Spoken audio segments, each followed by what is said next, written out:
In every family, someone carries the groceries and the grief at the same time. You rarely see the first, you almost never see the second. Angela Robinson had learned to walk softly in her own life. Not out of fear, she'd met the worst of it already, but because grief, when it sets like concrete, makes noise feel rude. The world clanged and shouted. Angela stacked its dishes carefully in the cupboard, one at a time, so nothing else would break. She was 50, with the kind of beauty people only noticed when she turned to leave. A slender back drawn straight by years of pride, hands that moved as if apologizing for taking up space, a face lined not by age but by promises kept. She'd been a wife until a scaffold gave way and a metal beam found her husband's skull. She'd been a widow ever since. In between those two words lay a field of bills and the ruins of plans. She never visited that field if she could help it. The day began for Angela at 4:37 a.m., when the coffee maker coughed like an old smoker and the apartment's thin walls spun a neighbor's radio into the kitchen.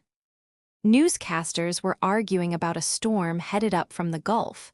A preacher came on afterward and said storms never visit without purpose. Angela smiled at that.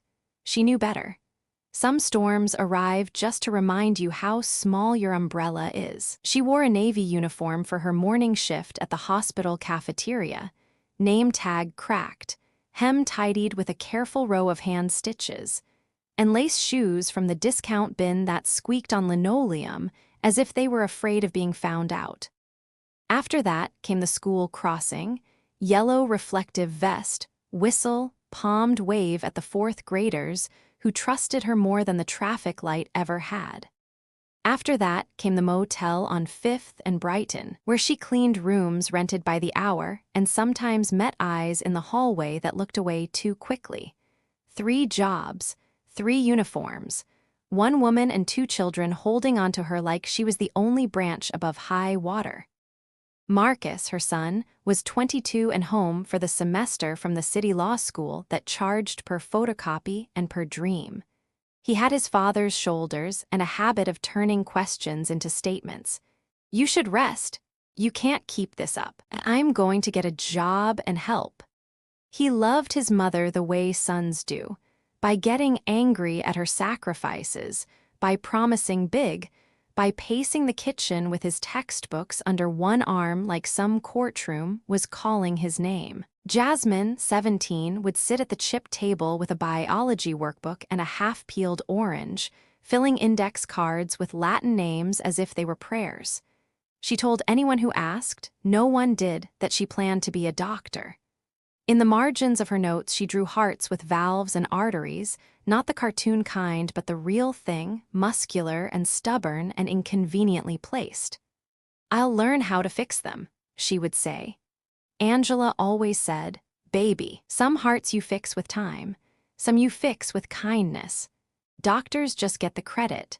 The Robinsons lived on the 3rd floor of a brick building that had stood its ground through 5 recessions and a parade of bad decisions. The hallway smelled like bus exhaust and laundry soap. The super called Angela Miss A and gave her an extra roll of trash bags once a week. For the little ones, he said, as if children ate on the floor and left crumbs the way mice do. The teenagers on the corner called her ma'am and moved their bicycles from the stoop when she came home, not because the neighborhood was polite, but because Angela was. Politeness is a tide. It pulls you along. People ask about money the way nosy relatives ask about happiness, too loudly, too late. There was rent due on the 1st, electric on the 15th, internet prepaid because the student loan sites timed out without it. There was the bus pass, the shoes Marcus had outgrown and pretended he hadn't, the lab fee Jasmine kept in an envelope behind the salt. There was a debt from the funeral still clinging to the ledger like a shadow at noon, refusing to move, reminding them that even goodbyes cost something.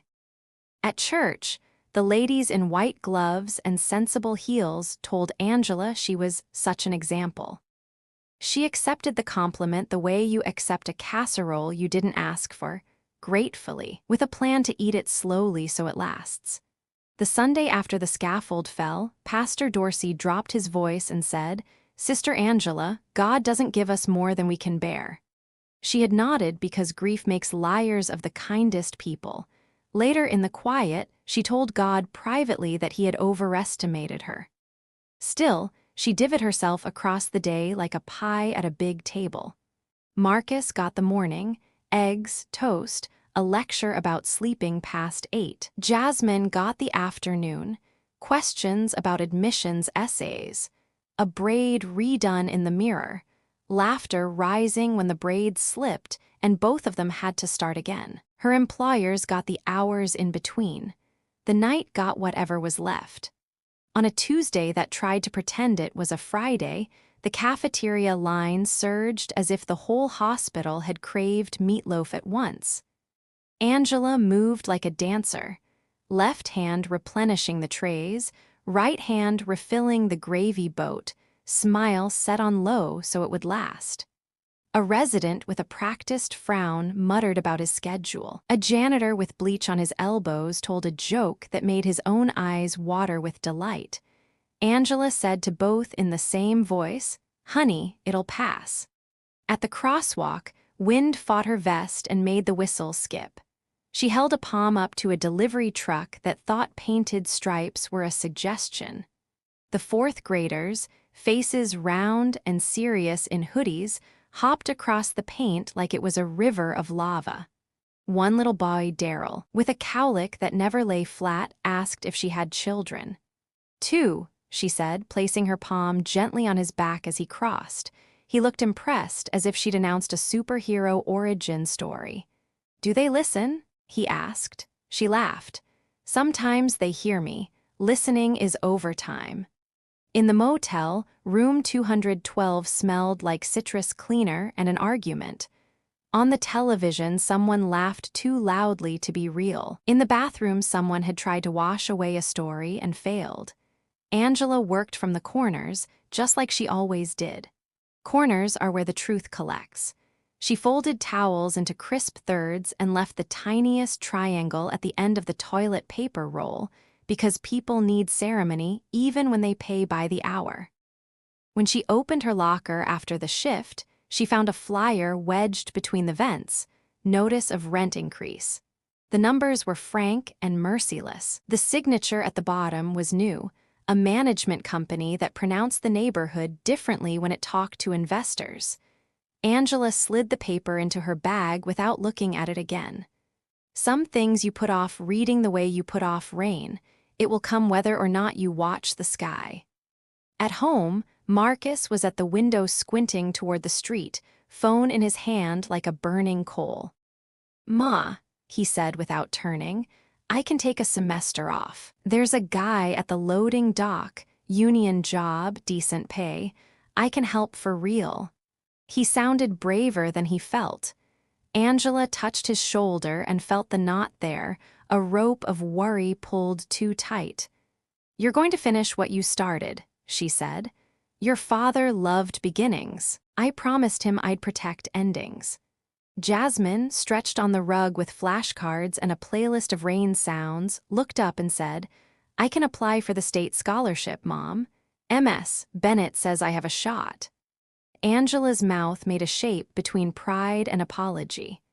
"Baby," she said, "shoot more than your shot. Shoot the whole game." They laughed, and for a moment the apartment made space for the three of them, as if the walls bowed politely to let in more hope. After dinner, box macaroni elevated by a can of tuna and a scandalous amount of pepper, Angela kissed Jasmine's temple, told Marcus to set 2 alarms, and changed into the dark polo that marked her 4th shift of the week. Night cleaning at the downtown office building with glass doors so heavy they made you feel unimportant twice, once when you saw them, again when you tried to open them. The building slept the way rich people sleep, lightly, as if worried someone might touch their things. Angela rode the elevator with a cart that rattled and a bucket that sang when the elevator stopped. On the 20th floor, she swiped her badge and the lights came on in patient squares. The floor smelled like lemon and ambition. Conference rooms winked with screensavers. Desks displayed family photos in frames that matched the hardware. Someone had left a sweater on a chair, the sleeves draped like tired arms. She started at the end of the hallway and worked her way backward. Trash, wipe, sweep, mop, repeat, like a poem written in chores. She thought of Marcus's shoulders, of Jasmine's index cards, of the rent notice folded like a threat in her bag. She thought, too, of her husband's laugh, low and certain, and of the morning he said, "Angie, we're going to be okay." A promise he made in ignorance and kept by accident, because love, even broken, makes some things bearable. At 11:23 p.m., a printer woke up on the other side of the floor and startled the empty air. Angela pressed a palm to her sternum and felt the thud of her own heart. It was not the gallop of panic, not yet. It was the heavy drum of a woman who had gone too long without sitting.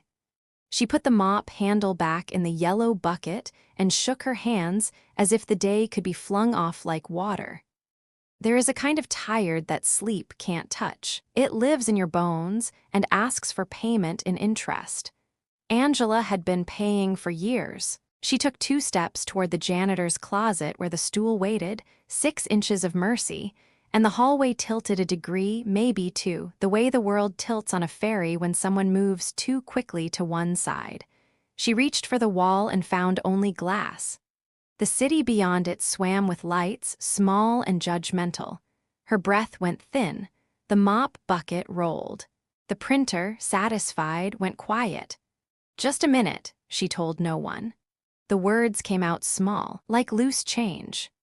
Her knees folded before the rest of her decided, and the floor rushed up, and Angela Robinson, crossing guard, cafeteria lady, motel maid, night cleaner, mother, widow, keeper of promises, fell softly into the polished shine she had given everyone else, as the building's motion sensors blinked, unsure whether to bring the lights back up or let the darkness settle. Marcus found his mother on the floor of that shining office building, her body curled against the mop handle like it had tried to catch her.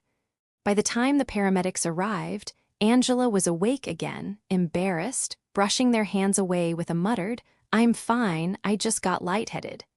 But the ride to the hospital was non-negotiable. Blood pressure too low, heart rate too high, the kind of math no mother can argue with. At dawn, Jasmine sat by her mother's bed, her biology flashcards unopened, her hands folded tightly in her lap. Marcus stood at the window, arms crossed, jaw locked. When the doctor said exhaustion and severe anemia, Marcus barked out a laugh that sounded like a cough. Of course she's exhausted. She works 20 hours a day to keep the lights on. Angela tried to smile, tried to ease them both. "Don't fuss," she whispered. "I just need rest." But Marcus wouldn't be quiet. When they returned home, he slammed his textbooks on the kitchen counter. "This is insane, Jasmine. We're pretending like everything is normal while Mom's body is falling apart. I should just quit law school, get a job, bring in money. She won't let me, but I don't care. It's not worth it." "You think she wants you to throw away everything she's sacrificed?" Jasmine's voice was sharp, surprising even herself. She clutched her flashcards like weapons. "Do you think Dad would want that?" Marcus glared. "Don't bring Dad into this. He's not here." The words hung in the air like smoke after a match. Jasmine turned away, blinking fast. Angela stood between them, smaller than both now, her back bent by years they didn't fully understand. "Enough," she said, softly but firmly. "I won't hear my children tear each other apart because of me." Marcus dropped into a chair, rubbing his temples. "I can't stand watching you kill yourself, Ma, and I can't stand the thought of you giving up your future," she answered. "Your father wanted more for you than a paycheck at the loading dock. Don't you dare settle just because I'm tired." The silence stretched. The refrigerator hummed. Outside, the neighbor's radio scratched a gospel song into the morning air. Finally, Jasmine spoke, her voice trembling. "We could lose the apartment, couldn't we?" She had seen the notice sticking out of Angela's purse. Angela's hands stilled. She wanted to lie, but lies were another kind of debt. Yes, she admitted. The rent's going up again, and I don't know how we'll cover it. Jasmine pressed her lips together, her dreams of medical school flashing like a movie she might never get to see. Marcus slammed his fist against the table, rattling the salt shaker. That's it. I'm done pretending. I'll find work this week. Angela shook her head, but the room was spinning with her own unspoken fears. She had carried so much for so long: husband, children, bills, grief, that she hadn't noticed the edges fraying. Now, watching her children argue, she felt something terrifying, the possibility that all her sacrifices would still end in loss. That night, while the kids slept in their small rooms, Angela sat alone at the kitchen table. The rent notice lay in front of her, the numbers stark against the white paper. Her chest ached with fatigue, but her heart ached more at the thought of failing them. She whispered into the empty kitchen, "Lord, give me strength, or give me a sign." Her prayer was answered not with thunder, but with a quiet knock on the door. And standing on the other side, Angela would soon discover, was the beginning of a change she had never dared to imagine. Angela hesitated before opening the door. Midnight knocks rarely brought good news. She tightened the belt of her faded robe and pulled it open a few cautious inches. Standing in the hall was a man she had never seen before. Silver hair neatly combed, a tailored coat that seemed out of place in their building, and eyes that studied her without judgment. He held his hands open, palms forward, the universal sign of "I mean no harm." "Mrs. Robinson?" he asked. Angela blinked. "Yes, my name is Richard Coleman. I was at the hospital earlier tonight. I saw you come in with the paramedics. You fainted." Angela stiffened. Pride flared before gratitude could. "I'm fine now." Richard nodded, unbothered by her tone. "I believe you, but I also know what medical bills can do to a family. You left before the paperwork was finished, so I took care of it." The words fell between them like a heavy coin dropped in water. Angela's first instinct was anger. Who was this stranger to step into her life without asking? Her second was shame. Her third, buried deepest, was relief. "You had no right," she said quickly. "Maybe not," Richard admitted, "but I lost my wife last year. She worked herself into the ground, too, because she never wanted to depend on anyone. I saw the same thing in you tonight, and I couldn't walk away." Angela's mouth opened, then closed. She wanted to tell him to leave, to take his pity and his money and his tidy coat with him. But her body, still weak from the collapse, betrayed her. She swayed against the doorframe. Richard steadied her with a light hand on her elbow. "Please, sit down, just for a moment." Inside, Marcus appeared from the hallway, his expression sharp. "Mom, who is this?" Angela gestured vaguely. "He's leaving," but Richard smiled at Marcus with the politeness of someone used to boardrooms and courtrooms.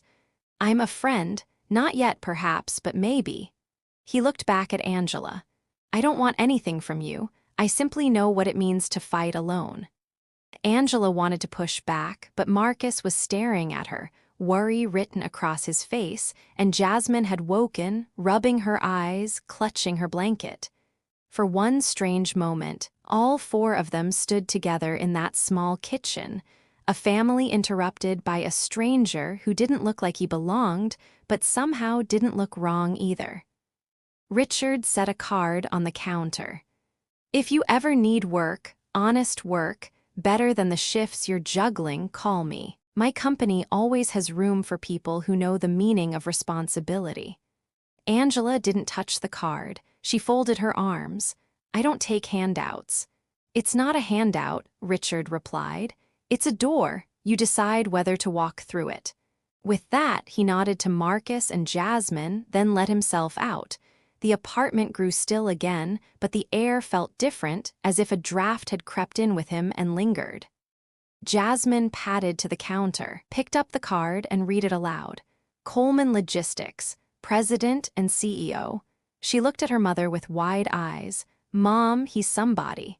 Angela snatched the card gently from her hand and slipped it into a drawer. "He's nobody we need," she said, though her voice lacked conviction. Marcus leaned against the counter, arms crossed. "Or maybe he's exactly what we need." Angela shook her head, retreating into silence. But when she lay down that night, the card pressed like a weight in the drawer, and Richard Coleman's words echoed in her mind. "It's not a handout. It's a door."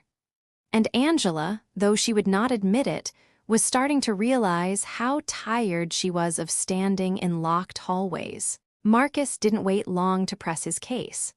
The morning after Richard Coleman left his business card on their kitchen counter, Marcus dropped his law textbooks with a thud and announced, "Mom, we should at least hear him out."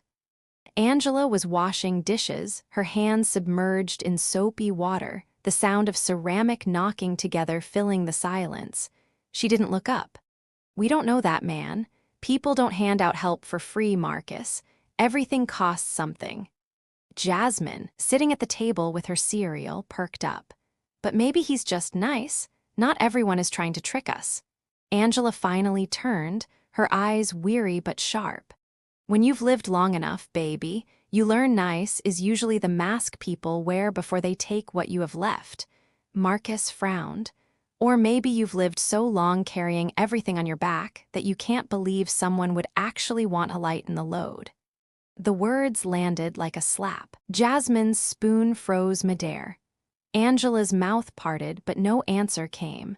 She set the dish towel down, wiped her hands slowly, and said, "I have to get ready for work." That afternoon, while Angela left for her shift at the hospital cafeteria, Marcus paced the apartment. He couldn't shake the memory of his mother collapsing on that office floor, her body folding like paper, the ambulance lights flashing against her face. She was strong, yes, but strength had limits. "She'll work herself into the grave," he muttered. Jasmine watched him with anxious eyes. "You're scaring me," she whispered. Marcus sat beside her. "I'm not trying to, but look at her. She's running on fumes, and now she's got this rent increase, bills stacking, and she still insists we just keep grinding. I can't sit by and watch her break." Jasmine clutched her flashcards. "So what? You'll quit school?" "If I have to." The siblings stared at each other, the room taut with fear and love twisted together. Finally, Jasmine said softly, "If you quit, all of her sacrifices are for nothing. You know that, right?" By evening, the argument spilled over. Angela came home to find Marcus on the phone with someone from a construction site asking about openings. "What are you doing?" she demanded. Marcus lowered the phone. "I'm fixing this mess. You can't keep working like this. I'll get a job, I'll pay the rent. You'll throw away everything." Angela snapped. Her voice cracked in a way neither of them had heard before. "You think I want to see you bent and broken the way your father was? You think I cleaned motel bathrooms so you could haul crates until your back gives out?" Marcus's jaw clenched. At least Dad worked with his hands. At least he didn't let someone else hand him a life. The room went still. Angela's breath hitched. "You don't know what you're saying," she whispered. Jasmine, desperate, tried to step between them. "Stop, both of you." But Marcus was already storming toward the door, his anger too big for the apartment's small walls. "Where are you going?" Angela asked, her voice breaking. "Out," he muttered. And then the door slammed, leaving Angela leaning against the counter, her chest hollow, her daughter at her side trembling. Jasmine reached for her hand. "He'll come back," she whispered. Angela nodded, but her eyes stayed on the door, the silence of the apartment pressing in. For the first time, she allowed herself to feel what she had hidden for years. Not just the exhaustion of work, not just the weight of bills, but the terror of losing the very children she had fought so hard to protect. And in the back of her mind, uninvited but persistent, was the memory of a silver-haired man leaving a business card on her counter and saying, "It's a door. You decide whether to walk through it." Angela woke before the sun, though she hadn't really slept. The apartment was still, the kind of silence that felt heavier than noise. Marcus hadn't come home. Jasmine had cried herself to sleep, her textbooks splayed across her bed like shields she could no longer carry. Angela sat at the kitchen table, hands wrapped around a mug of coffee gone cold, staring at the business card still tucked inside the drawer. Coleman Logistics. Richard Coleman, President and CEO. She pulled it out and turned it over in her fingers. A simple card, white with black letters. It felt heavier than it should, as if the weight wasn't in the ink but in the decision it represented.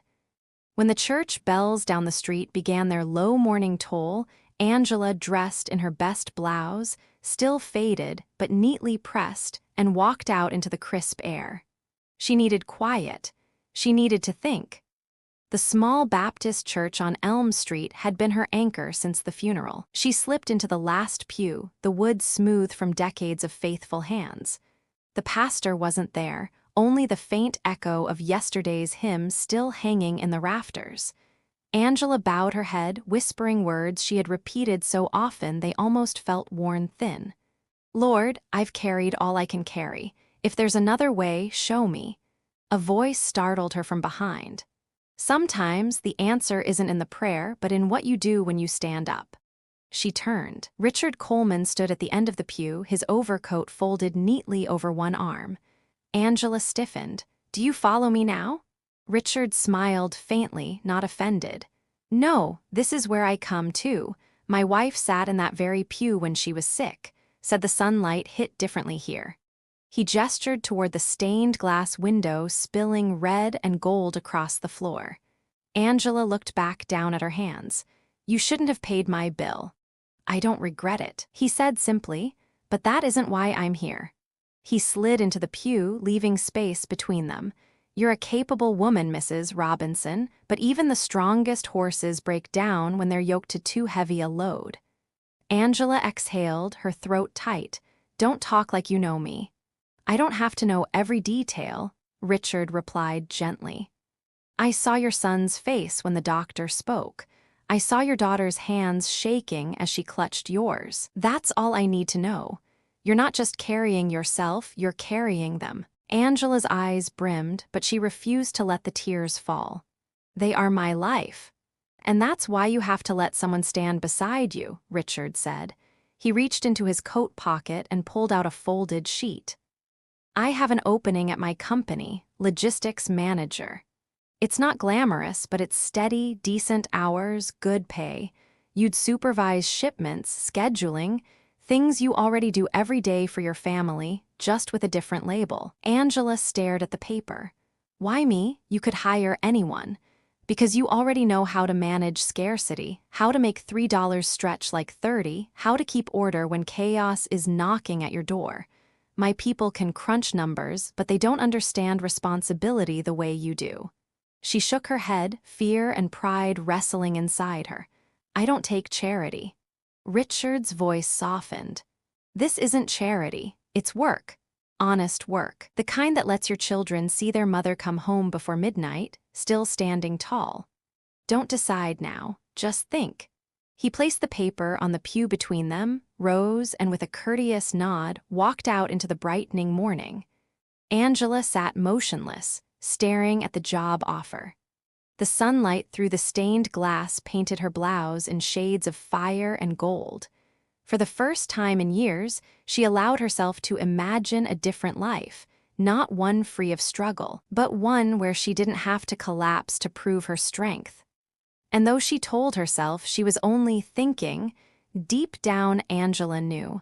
A door had opened, and she was already halfway through. Angela reported to Coleman Logistics the following Monday, her palms damp inside a pair of thrift store leather gloves she'd polished to a shine. She had almost turned back twice on the bus ride downtown. Pride told her she didn't belong in glass buildings with revolving doors. Fear whispered that once again, she was setting herself up to be indebted to someone. But the other voice, the one that had kept her alive through widowing and worry, reminded her she was doing this for Marcus and Jasmine. That voice, though small, carried her forward. The lobby smelled of polished stone and strong coffee. A receptionist in a blazer looked Angela over and smiled politely. Mrs.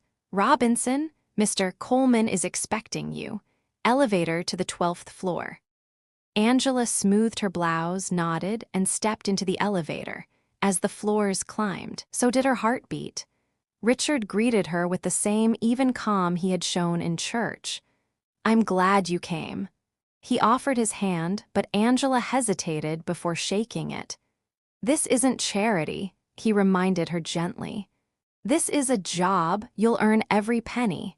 He walked her through the office, rows of desks, workers with headsets managing shipments, the hum of printers and keyboards. Most were polite, but Angela caught the sidelong looks, curiosity mixed with quiet doubt. A few smiles were tight, like they'd been fastened in place. Her supervisor, a brisk woman named Marjorie, explained the role, scheduling freight, making sure trucks left on time, smoothing out delays before they turned into disasters. "Think of it as keeping the arteries unclogged," she said. Angela thought of Jasmine's flashcards and the diagrams of human hearts. The metaphor landed. The first week was trial by fire. Angela struggled with the computer system, the maze of codes and screens. Her fingers, so skilled at scrubbing surfaces and folding sheets, felt clumsy on the keyboard. Marjorie hovered, sighing when Angela paused too long. One afternoon in the break room, two younger staffers whispered just loud enough. "She's the new one, mid-50s, no degree, bet she won't last a month." They laughed into their coffee cups. Angela pretended not to hear, but the words settled on her shoulders like bricks. That evening at home, Marcus pounced the moment she walked in. "How was it?" Angela forced a smile. "Work is work, I'll learn." But Marcus narrowed his eyes.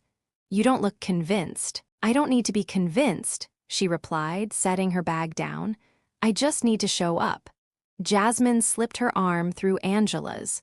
"That's what you always told us, Mom. Show up, keep showing up, even when people doubt you. Now it's your turn."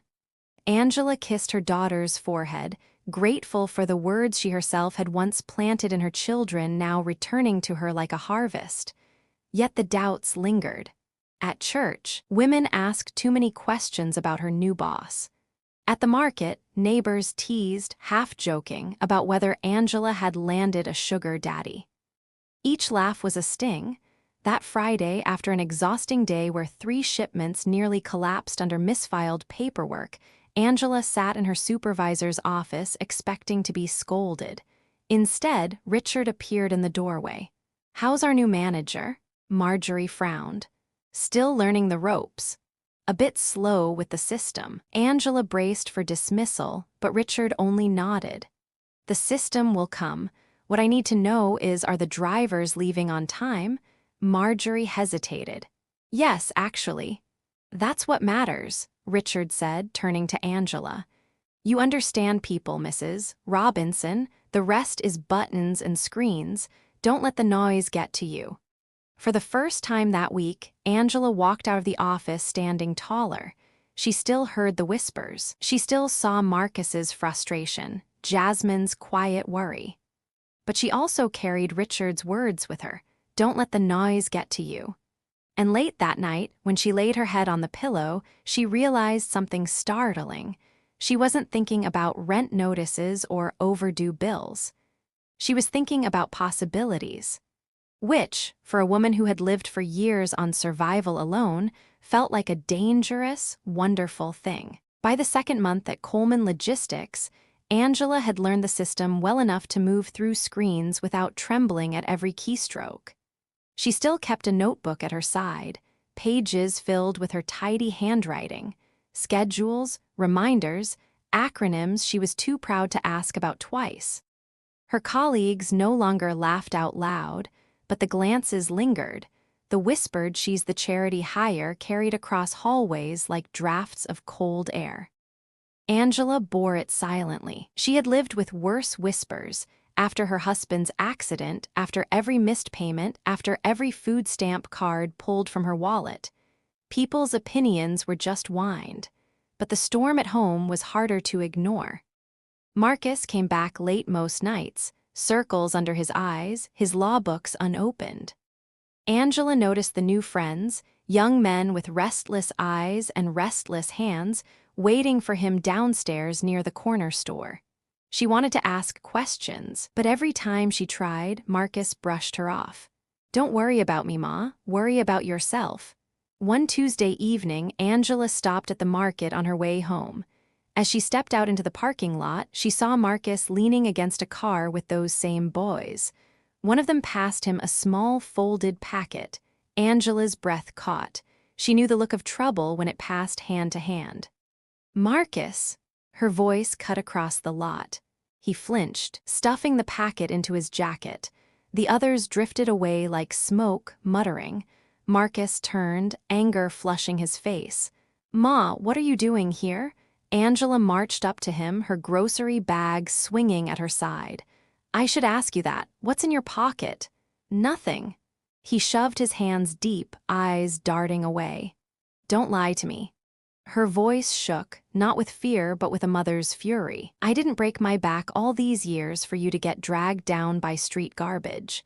He snapped back, louder than he meant to. "At least they don't make me feel useless."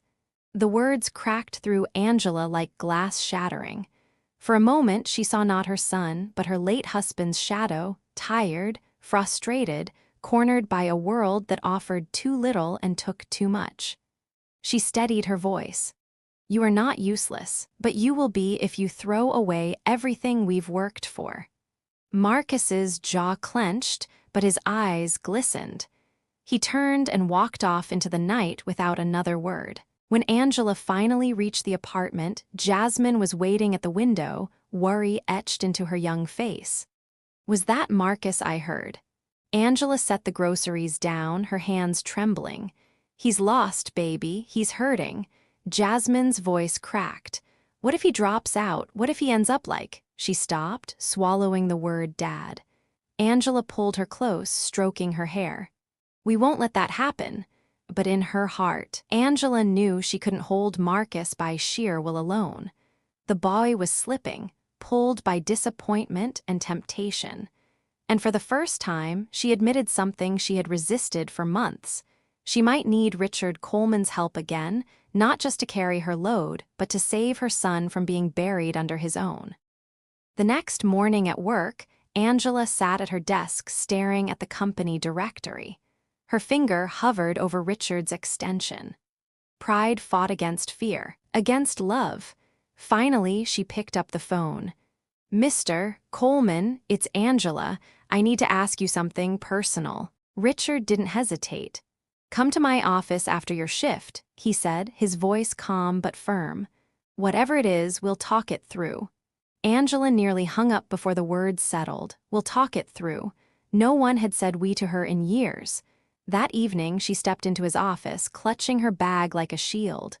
Richard was already standing, coat over the chair, eyes patient. He gestured to the seat across from him. Angela sat but didn't relax. Her fingers twisted the strap of her bag. "It's my son, Marcus. He's 22, law school, bright, so bright, but lately," she faltered, her throat tight. "He's angry all the time, angry at me, at the world. I caught him with boys who—" She closed her eyes, willing herself not to cry. "I'm afraid he's about to throw it all away." Richard listened, hands folded. When she finished, he said quietly, "He sounds like someone carrying disappointment bigger than he knows how to hold." Angela exhaled, defeated. "And I don't know how to reach him anymore. Every word I say feels like fire. I push, he pulls away." Richard leaned forward. "Angela, you've spent years being the shield for your children, but shields can also feel like walls. Sometimes a young man needs to hear truth from someone who isn't his mother." Angela's eyes flashed. "You think he'll listen to you? A man he's never met?" "No," Richard admitted, "but he might listen if you let me show him a different path. Bring him to dinner. Let him see I wasn't born with silver in my pockets. Let him hear how close I came to losing everything myself." Angela hesitated. Pride rose like smoke in her chest, but beneath it was fear. fear that if she did nothing, Marcus would vanish into the same hard corners that had claimed so many young men before him. Finally, she whispered, "All right, I'll try." 2 nights later, Marcus came home late. Angela was waiting at the table, Jasmine beside her. "Sit down," Angela said. Marcus raised an eyebrow. "What's this, an intervention?" "Dinner," Angela replied. "Tomorrow night, with someone I want you to meet." "I'm not a kid, Ma. You can't set me up on playdates." Jasmine shot back, sharper than usual. Maybe if you acted less like a brat, she wouldn't have to. Marcus stood, fists tight at his sides. "Don't start with me, Jasmine." Angela's voice cut through them both, stronger than she intended. "Enough!" The silence that followed was heavy. Angela looked at her son, her eyes fierce but filled with pain. "I nearly died on that office floor, Marcus. Do you understand? My body gave out. And while I was lying there, do you know what scared me most? Not death, not pain, losing you. Watching you walk into the same grave your father did, only sooner." Marcus's face cracked, anger thinning into something rower. "Don't put that on me," he muttered, but his voice wavered. Angela's hands trembled as she reached across the table. "I'm not putting it on you. I'm begging you. Give me one night. Come to dinner. Hear this man out. If you hate it, you never have to see him again. But if you walk away from me now, I don't know if I can bring you back." Marcus looked at Jasmine, who was biting her lip, eyes wet. He looked at his mother's outstretched hand. Finally, he sighed, slumping into the chair. "Fine, one night." Angela closed her eyes, relief rushing through her like breath after drowning. What she didn't know was that the coming dinner wouldn't just test Marcus. It would fracture the fragile balance of their family, exposing wounds none of them had been ready to face. The dinner was set for Thursday. Angela borrowed a dress from a church friend, something simple but graceful, and Jasmine helped her press it flat. The kitchen smelled faintly of cornbread and the fried chicken she'd promised to bring, because no matter how wealthy Richard Coleman was, Angela Robinson wasn't showing up empty-handed. Marcus, on the other hand, sulked through the day. He pulled on a blazer he hadn't worn since undergrad, muttering under his breath, "I don't see why we have to go parade ourselves for some rich man." "Because Mom asked," Jasmine shot back. "That should be reason enough." They rode the bus downtown together, Angela in the middle seat like a hinge holding the siblings apart. When they reached the address, a brownstone tucked on a quiet street lined with trees and expensive cars, Marcus stiffened. "Figures," he muttered. The door opened before they could knock. Richard himself stood there, no coat this time, just a button-down and sleeves rolled high. "Welcome," he said warmly, as if they were family already. Inside, the table was set but not extravagant: salad, roast beef, roasted potatoes, a pitcher of sweet tea instead of wine. Marcus looked almost disappointed. He'd been bracing for crystal chandeliers and foie gras. They sat. For a few minutes, the only sound was cutlery against plates. Finally, Richard broke the silence. "Marcus, I hear you're studying law." Marcus didn't look up. For now, Richard smiled faintly. "I did 2 years of law school myself, dropped out, couldn't keep up the tuition, and honestly, I wasn't built for the library. Ended up driving trucks, running warehouses, sleeping in my cab more nights than I can count. That's how Coleman Logistics began." Marcus glanced up, startled. "You, driving trucks?" "Every mile," Richard said.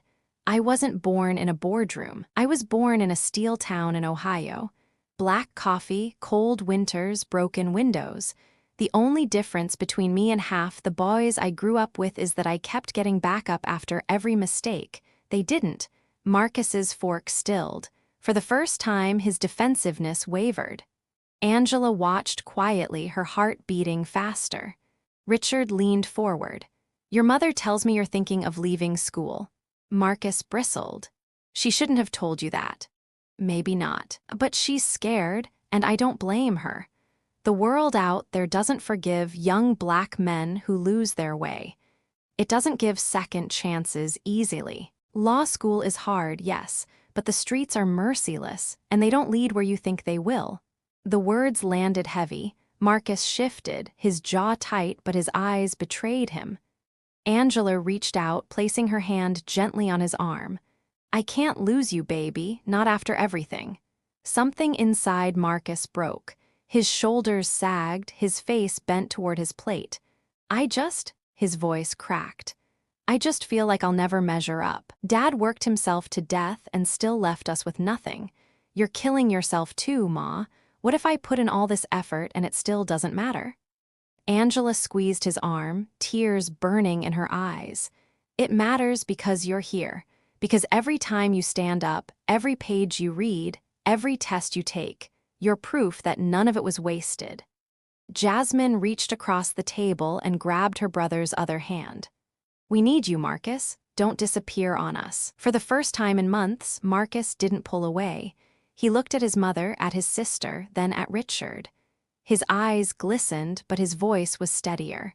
I don't know if I can do it alone. Richard nodded. Then don't. None of us should. You've got more people rooting for you than you realize.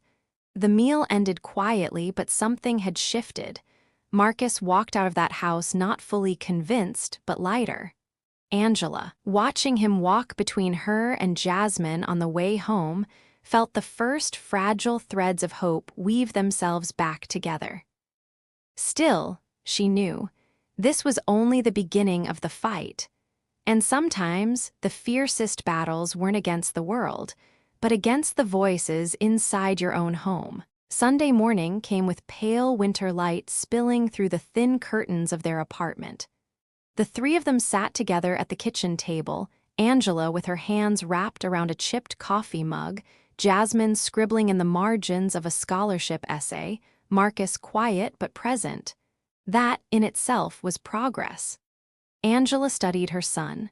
The restless defiance she'd seen in his eyes for weeks had softened. He was tired, but not running. That was enough to keep her steady. Mr. Coleman called me last night, Angela said carefully, breaking the silence. Marcus glanced up, wary. About what? He asked about you, Jasmine. Jasmine blinked. Me? Angela nodded. He sits on the board of a foundation that awards scholarships to students in medicine. He said if you're serious about becoming a doctor, he could recommend you.